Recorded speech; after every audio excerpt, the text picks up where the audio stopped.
Bonjour à tous, j'espère que vous suivez bien la formation. Voilà des questions à vous poser concernant les troubles respiratoires.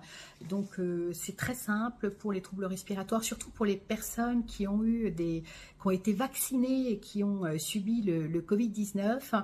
Elles ont dans plus de 30% quand même des cas des toux persistantes.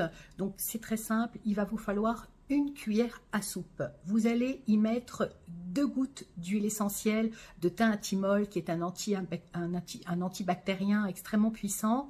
Et vous allez rajouter dans cette cuillère à soupe aussi 2 gouttes d'huile essentielle d'arbre à thé, qui est un anti-infectieux très intéressant. Cette cuillère à soupe, vous allez la remplir d'huile d'olive ou d'huile de noix, par exemple, impérativement à ras-bord. Pourquoi? Parce que ce sont des huiles essentielles qui sont très fortes au niveau du goût et vous allez évidemment prendre cette cuillère à soupe par voie orale 3 fois par jour. Il faudra que vous rajoutiez 10 gouttes d'huile essentielle de Ravinsara qui va renforcer le système immunitaire, mélangé dans une petite cuillère à café d'huile végétale et que vous allez appliquer sur la poitrine, qui vous permet de pouvoir mieux respirer. Et à travers ces 2 huiles essentielles par voie orale et l'huile essentielle par voie locale, je peux vous assurer que normalement déjà un quart d'heure après la première application, vous devriez tousser 50% de moins qu'avant.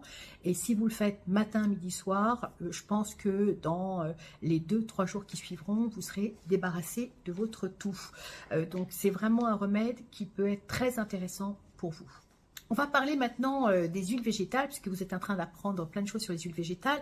Alors pour vous dire quoi, on a une huile végétale qui va se marier avec toutes les huiles essentielles, quelle que soit d'ailleurs la peau, que votre peau soit grasse, qu'elle soit sèche ou mature. C'est l'huile de macadamia. L'huile de macadamia, c'est une huile qu'on appelle neutre. Elle va bien s'associer avec les huiles essentielles et elle va permettre de bien s'absorber dans la peau. L'huile de macadamia, non seulement déjà elle est neutre, elle convient à tout type de peau, mais en plus elle est pas chère et elle a une odeur de noisette. Donc c'est vraiment l'huile végétale que vous pouvez conseiller à tous, à tout le monde, quelle que soit la nature de la peau, qui se mariera très très bien avec les huiles essentielles. On a d'autres huiles végétales anti-inflammatoires qu'on va surtout utiliser pour les troubles musculo-squelettiques.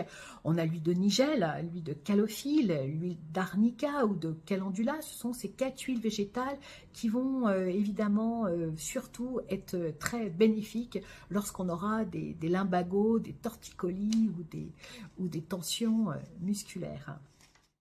Concernant le premier module, présentation de la formation, on parle de la fabrication des huiles essentielles. Vous l'avez constaté, on va utiliser les huiles essentielles par le principe de la distillation à la vapeur d'eau. Il faut savoir que pour obtenir 1 kg d'huile essentielle de lavande vraie, il va falloir récolter 150 kg de sommités fleuries de lavande vraie. Pour obtenir 1 kg d'huile essentielle de rose de Damas, il faut savoir que l'huile essentielle de rose de Damas, c'est l'huile essentielle la plus chère au monde. Parce que si j'avais par exemple ce flacon d'huile essentielle qui correspond à 5 ml, donc 125 gouttes, si j'avais 125 gouttes, donc soit 5 ml d'huile essentielle de rose de Damas, je pense que déjà il faut savoir pour obtenir 1 kg de rose de Damas, il va falloir récolter 4 tonnes de pétales de rose le matin à la rosée.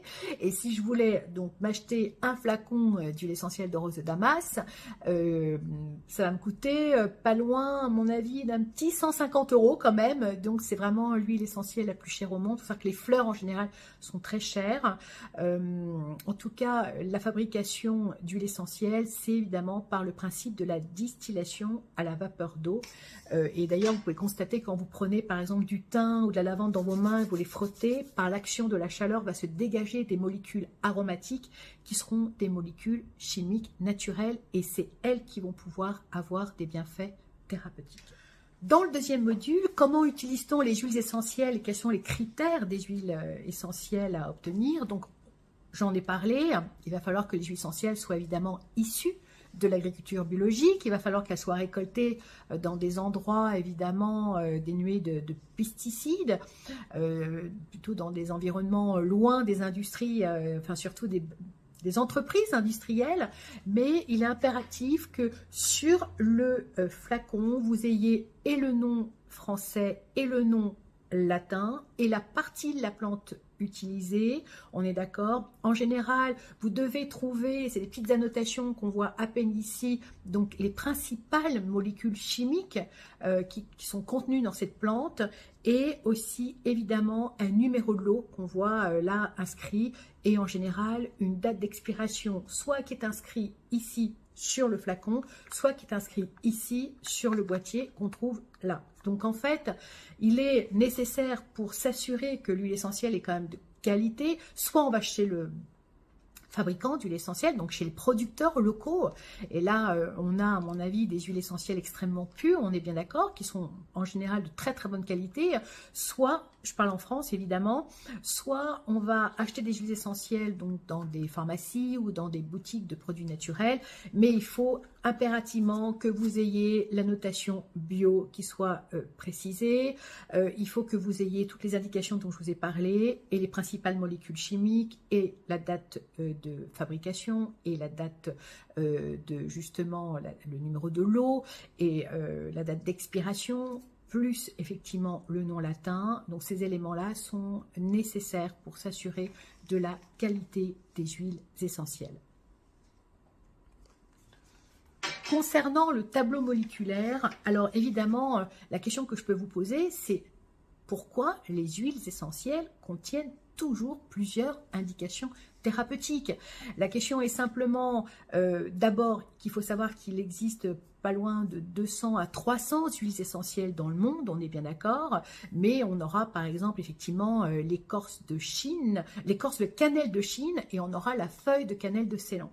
Donc c'est assez compliqué. Tout ce que je peux vous assurer, c'est que chaque huile essentielle contient toujours 3, 4, 5 molécules différentes qu'on va appeler éther, ester, aldéhyde, alcool, phénol, on est bien d'accord.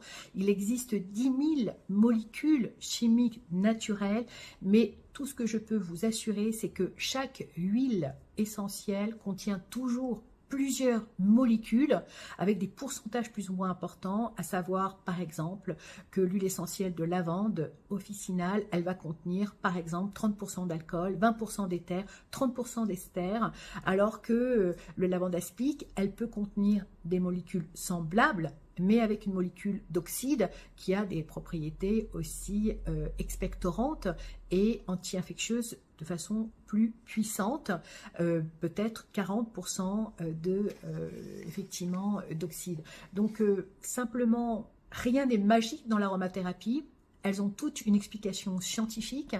C'est grâce à cette diversité de molécules chimiques que contiennent chaque huile essentielle qu'on va pouvoir effectivement avoir plusieurs indications thérapeutiques.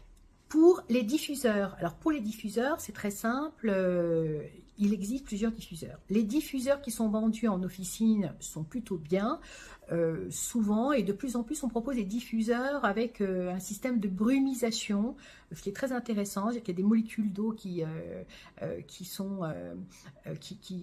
vaporisent en fait l'atmosphère, associées avec des huiles essentielles.